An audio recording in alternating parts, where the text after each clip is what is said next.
It was the gavel heard around the country as Congressman Patrick McHenry reluctantly entered the spotlight last year to preside over a Republican fight that led to his friend, Kevin McCarthy, being ousted as Speaker of the House. With no permanent Speaker, McHenry was bumped up to the acting position for 23 days. Were you as angry as you looked when you slammed down that gavel?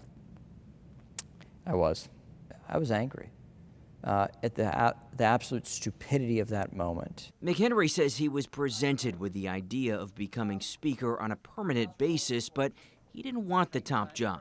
Instead, he served as a stabilizing force before Republicans eventually gave the gavel to Representative Mike Johnson of Louisiana. Were you just tired of the politics? I mean, because you could have maybe made a run at being Speaker.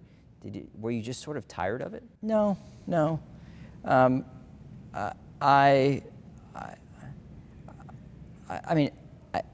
This is a really good question.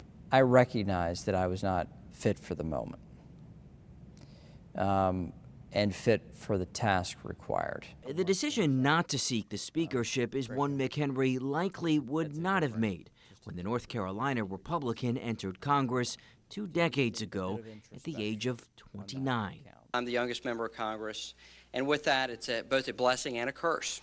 I was a backbench bomb thrower.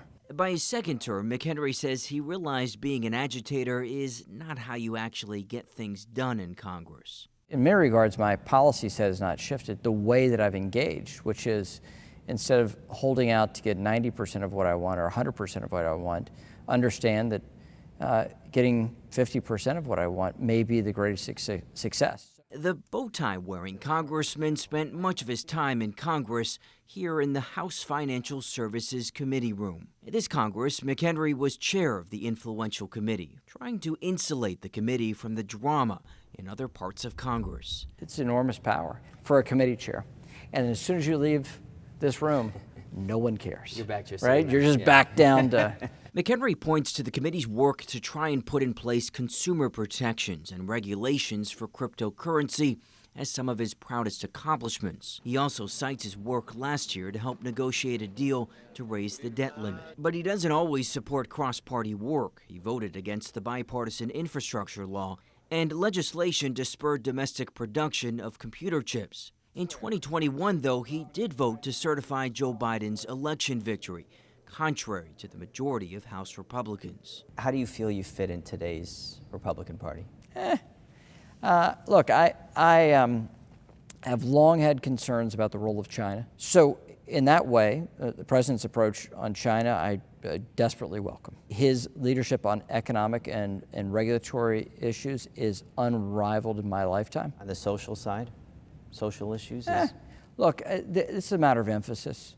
I'm a conservative. I'm certainly a conservative. I'd rather spend my time on fruitful policy where we can get things done. At just 49 years old, McHenry isn't counting out political office in the future, but says he doesn't know what's next. He does know it's time to step aside. I leave here 20 years later looking at that Capitol dome the same way I looked when I got here. Just amazed that I get to work in that building. And so I leave with a grateful heart. I do. There'll be a lot I do miss. A lot I do miss. In Washington, Reuben Jones, Spectrum News 1.